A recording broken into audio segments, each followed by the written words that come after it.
Alegro-me com a presença de cada um dos senhores, das senhoras, dos nossos jovens e das nossas jovas. Sejam todos muito bem-vindos, de fato.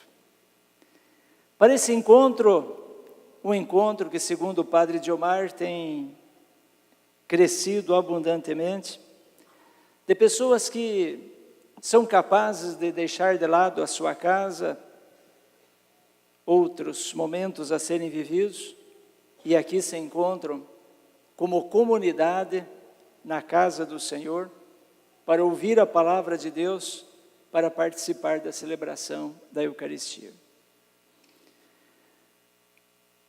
O tema que me foi apresentado para que eu refletisse nesta primeira sexta-feira deste mês que iniciamos, é sobre a santidade. E falar em santidade significa ter a consciência da grande vocação, da vocação maior, da grande vocação que dá sentido a cada segundo, a cada respirar, a cada batida do nosso coração. Buscar a santidade, e já vamos entendê-la um pouco mais daqui a pouco, buscar a santidade significa um processo contínuo e permanente. A santidade, ela não existe pronta. A santidade você não a encontra pronta em algum lugar para adquiri-la como um produto de um supermercado. Mas a santidade é um dom precioso de Deus que nos dá pela sua graça e que precisa ser, dia após dia, vivida, dia após dia, construída, dia após dia, aumentada. É um grande processo. Eu diria que, assim como a dona da casa, a dona de casa, hoje até existe o dono de casa, né? Cada dia renovam-se as mesmas coisas. Renova seu lavar, renova seu passar, ou limpar, suja a louça, lava a louça, suja a louça, lava a louça. É um eterno recomeçar a cada dia. O processo de santidade, ele caminha na mesma conceituação. Cada dia é um dia que Deus me dá pela frente, cada momento é o momento o mais importante da minha vida.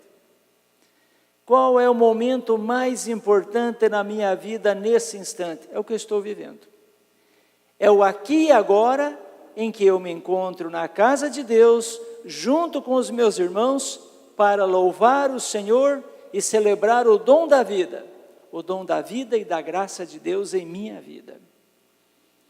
Esse é o momento que Deus nos preparou para que nós o vivamos como convém a um filho de Deus, buscando sempre a santidade. A santidade, dia após dia, na certeza de que Deus nunca falta. A primeira palavrinha, portanto, é essa: Deus nunca nos falta. Deus não se esquece de mim. Deus nunca me deixa de lado. Eu posso ignorar a presença de Deus em minha vida, mas Deus não me ignora nunca quem eu sou. Deus não se esquece de mim. E a Sagrada Escritura é tão forte neste contexto, que diz: uma mãe, por acaso, poderá esquecer do seu filho que gerou? Jamais, mas completa. Javé falando, Deus falando. Mas se uma mãe esquecesse, Deus não esqueceria. Portanto, Deus jamais, jamais, jamais, nunca se esquece de cada um de nós. Deus nos tem no seu coração. Deus nos tem num lugar privilegiado no Deus amoroso que é. E Deus é o Santo, Santo, Santo. Todo o processo de santidade inicia sempre de Deus. Não foi a sua vontade simplesmente que eu trouxe aqui. Não foi simplesmente a minha vontade que me trouxe aqui a viver esse momento. Pela fé, sabemos que existe a ação do Espírito Santo, que vai nos chamando, nos convidando, nos convocando, pedindo que sejamos dóceis ao Senhor. Uma palavrinha-chave neste processo é docilidade, ser dócil à ação do Espírito Santo em nossa vida. Deus de amor, Ele, através do seu Espírito Santo, nos convida e nos convoca para uma vida de verdadeiros filhos e filhas de Deus, de verdadeiros irmãos uns dos outros. Mas poderíamos fazer uma pergunta nesse meio? Tudo bem, o início é sempre Deus é que vem ao meu encontro e eu correspondi, eu aqui estou. O processo é contínuo e eu vou correspondendo ao longo de minha vida. Mas a pergunta que chega é: mas até que ponto, nesse processo onde Deus me chama e eu retribuo, até onde vai a força da graça de Deus em minha vida? A força da graça de Deus, pela graça, é completa. Mas Deus é tão grande que Ele permite que nós façamos as escolhas que quisermos em nossa vida. Deus é tão grande, tão amoroso, que Ele permite que façamos de nossa vida o que nós quisermos. É a grande contraposição que existe entre a vontade de Deus e o livre-arbítrio da pessoa humana. De um lado, Deus vem com a sua plena onipotência, com o seu divino amor, dando-nos tudo aquilo que precisarmos para sermos bons filhos seus. Do outro lado, existe a necessidade de que cada um de nós curve-se diante dessa manifestação amorosa de Deus, que nos quer mais perfeitos. Portanto, não há dúvida nenhuma de que o nosso modo de viver e de ser, ele está diretamente ligado ao crescimento ou não da santidade em nós. Porque nós podemos resistir sim à graça de Deus. E é nessa perspectiva que escutamos o Evangelho.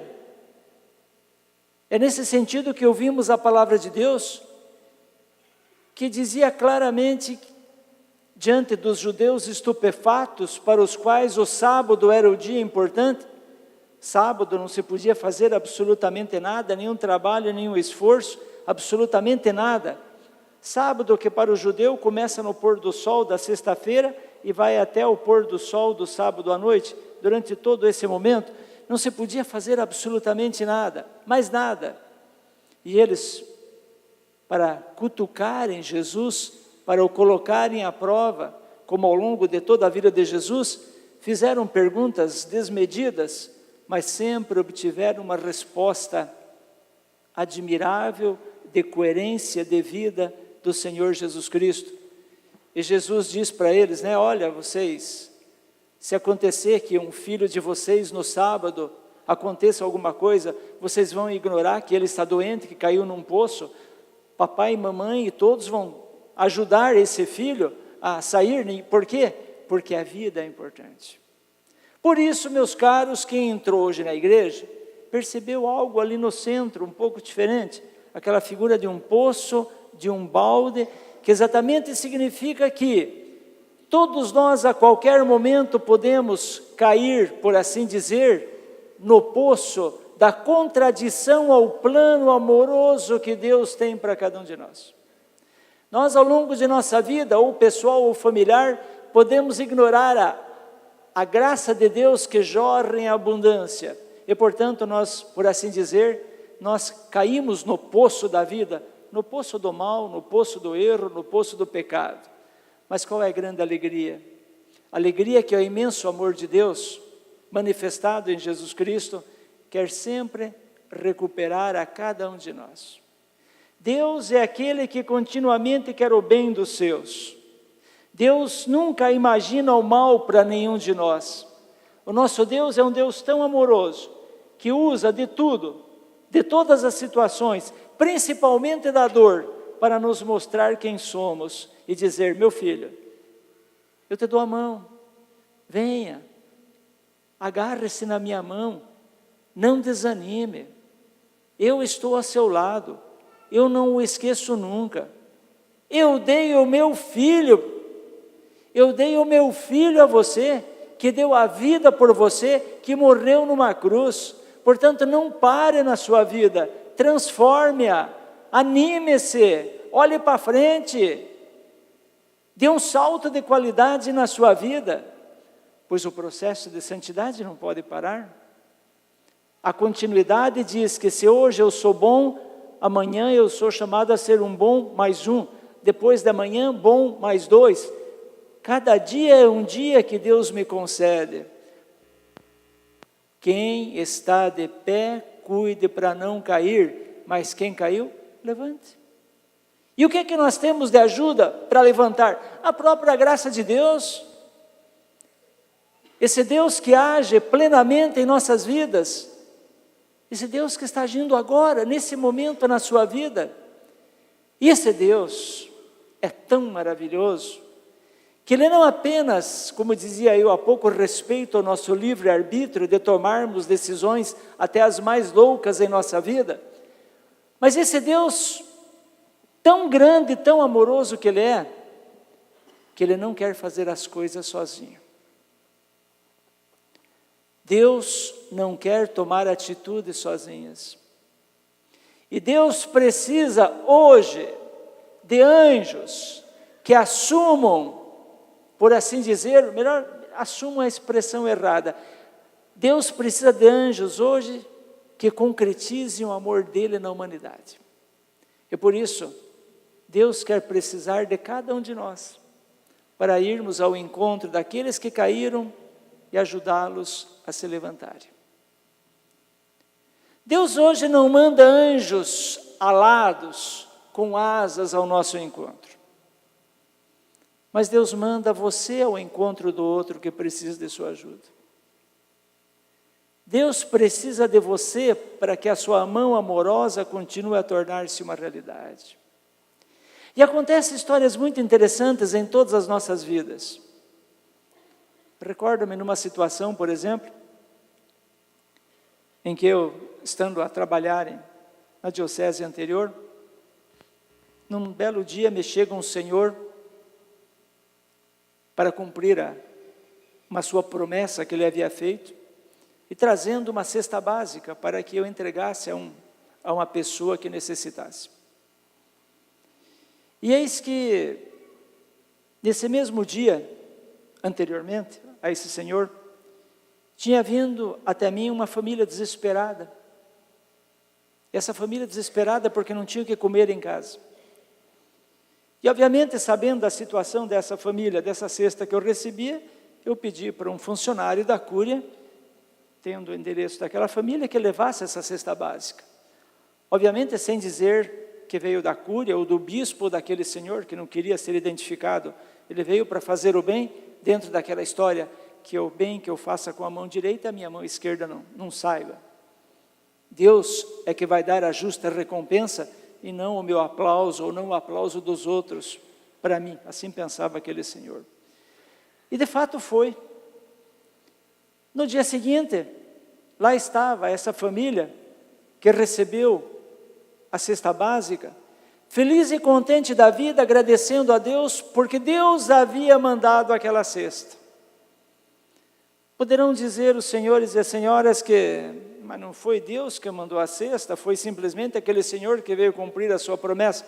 Aos olhos humanos é possível pensar assim, mas aos olhos da fé, sabemos que tudo está num plano divino, que as coisas acontecem pelo amor de Deus, e portanto as coisas foram se sucedendo, de tal modo que, verdadeiramente, aquele senhor, ao pagar a sua promessa, ele tornou-se um anjo para aquela família que precisava. É bonito isso, é bonito. E por isso, na expressão de fé, eu sempre tenho dito o seguinte: eu imagino agora, papai, filha, eu imagino o papai com a sua filha, Era como se Deus estivesse dizendo assim, imagina agora que eu sou Deus. Eu vou dar um nome aqui, aleatório para o senhor, é o João Cajúlia. É como se eu dissesse para o senhor, seu João, você, João, é meu filho amado, mas eu quero colocar a Júlia, que é minha filha em primeiro lugar, e eu a amo, para que você, João, cuide e ame da Júlia, como eu amo e cuido da Júlia. E vice-versa, se eu pudesse dizer para a Júlia, eu diria, Júlia, em primeiro lugar, o João é o meu filho, filho de Deus, é o meu filho que eu amo, e eu dou ele para pai seu, e quero que você, Júlia, ame e cuide do João, seu pai, como eu, Deus, amo e cuido.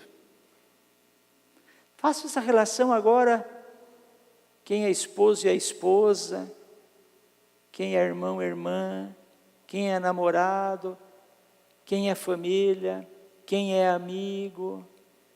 Deus colocou o outro a seu lado, para que você seja o anjo da guarda do outro, e para que você ame e cuide daquele que está a seu lado, que faz parte da sua vida, lembrando sempre, em primeiro lugar, que aquele é o Filho do próprio Deus. E você tem que amar aquele que está a seu lado, que faz parte da sua vida, do mesmo modo como Deus o ama. E é assim. O processo de santidade necessita exatamente de mãos que continuem a nos levar para Deus. Por isso surge a pergunta, qual é o valor da sua vida? Qual é a razão por que você vive? Qual é o sonho maior da sua vida? E diríamos, o sonho maior da minha vida é ser feliz. Legal, é um ótimo sonho e está correto. Deus criou o homem para a felicidade.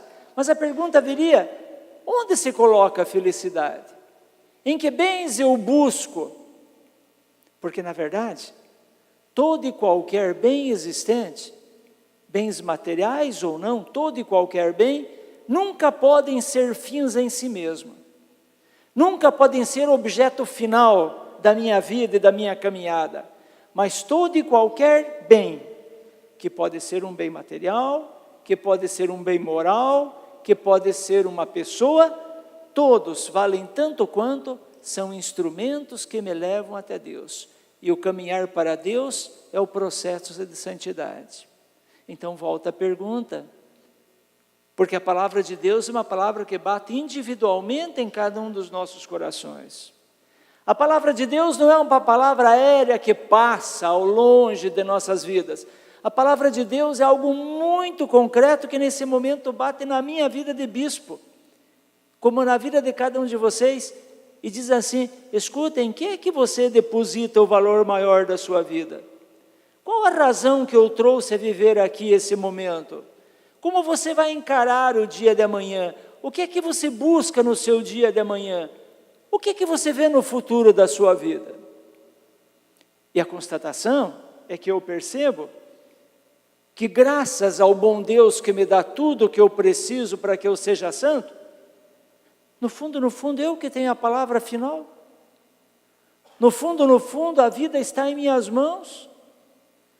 No final das contas, sou eu que tenho que administrar o que vem ao longo da minha vida, na alegria, na tristeza, na dor ou em qualquer situação.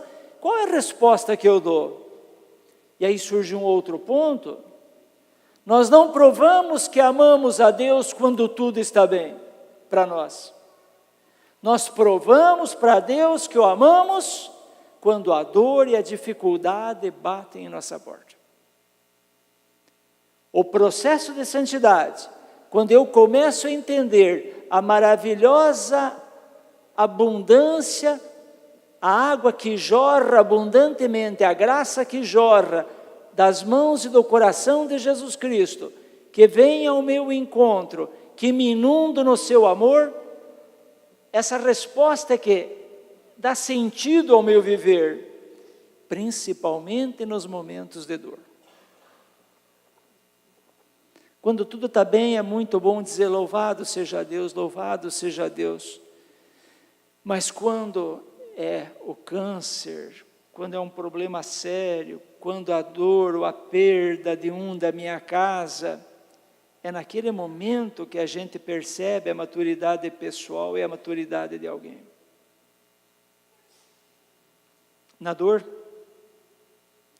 quem não aprender a amar a Deus nos momentos fáceis, vai ter que, a um certo momento, aprender de qualquer jeito a amar a Deus nos momentos difíceis, na dor. O Evangelho de Jesus Cristo nos trouxe situações que parecem contraditórias.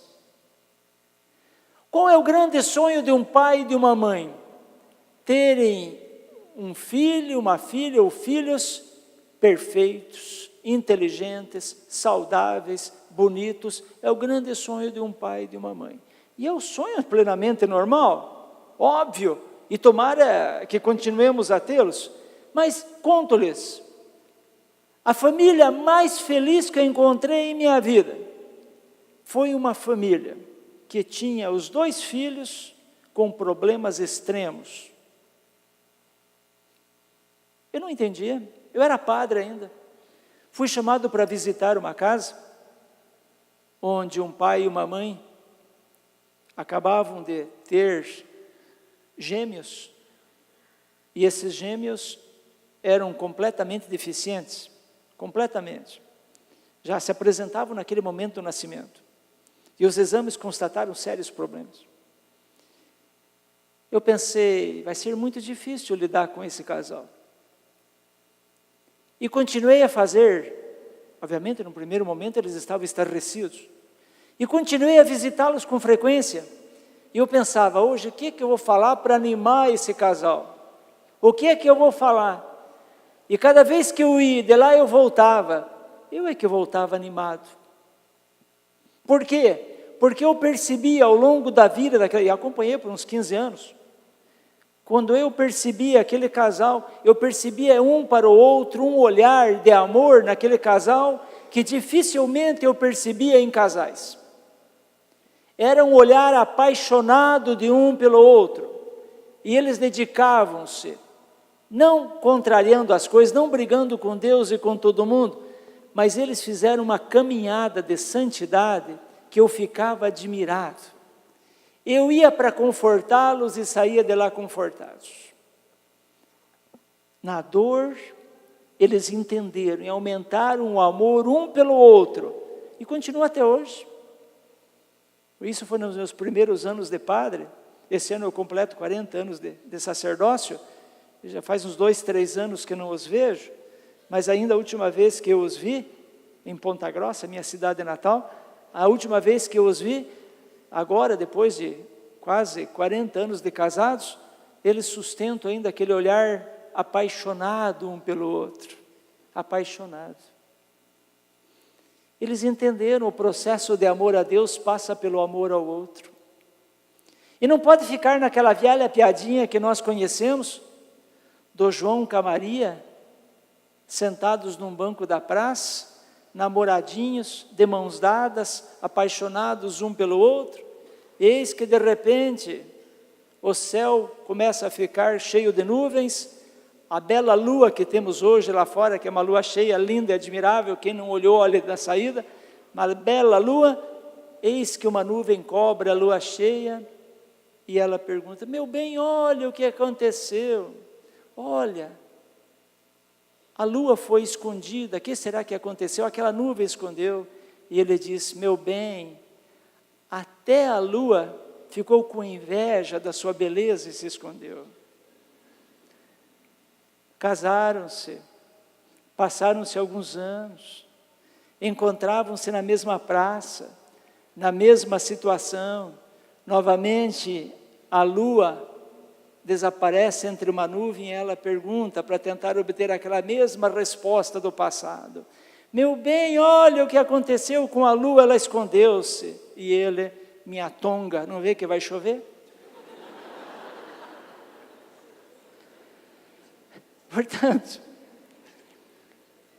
aprender a ter um coração eternamente apaixonado e principalmente na dor, como aquele casal que eu encontrava, demonstra claramente o aprendizado a se fazer em nossa vida. Porque nem tudo em nossa vida serão flores, nem tudo, mas não pode ser. Nós somos cristãos, somos seguidores do Mestre Jesus Cristo. Portanto, se Cristo na cruz padeceu e nos deu a salvação por meio da dor e da cruz, também nós encontraremos a dor em nossas vidas.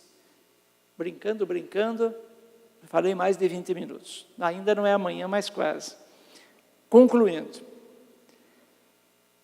Tenhamos a coragem de agradecer a Deus por aquilo que nós somos em primeiro lugar. Agradeça por quem você é. Sinta-se feliz com o seu jeito. Sinta-se feliz com a sua família. Sinta-se feliz porque ela é a melhor do mundo, é a que você tem. Agradecer a Deus pela vida, por cada momento vivido. O primeiro sinal de um cristão é o sinal de gratidão. O segundo é olhar para Deus e perceber que Ele não se esquece de mim e que continua me dando as graças necessárias. Terceiro, se encontra em minhas mãos, no meu ser e o meu decidir, o meu dia, como farei, como viverei. E a docilidade ao Espírito Santo torna-se um elemento super necessário para que a gente possa corresponder ao amor de Deus. E concluindo, nesse pequeno esquema de argumentação, o final. E Deus quer precisar de mim para que eu seja o anjo um do outro. Topamos a parada de sermos para aqueles que encontramos, principalmente a começar lá da minha casa, daqueles que eu amo, aceitamos o desafio de olhar para o outro como eu, com a grande responsabilidade de ser um anjo para o outro? Sim. Topamos a parada? Quem tem perto de si um amigo, um parente, etc., e topa essa parada, dê um abraço nele. Aquele que Deus colocou na sua vida é o que melhor ele poderia ter feito. E esse Deus amoroso, como não esquece de nenhum de nós, Ele quer vir ao nosso encontro. Vem pela palavra e vem pela Eucaristia. Que possamos corresponder ao imenso amor de Deus e que possamos dizer: eis-me aqui, Senhor, eu vos pertenço, eu sou vosso, Senhor, fazei de mim o que lhe aprouver, é o que Deus pede de cada um de nós.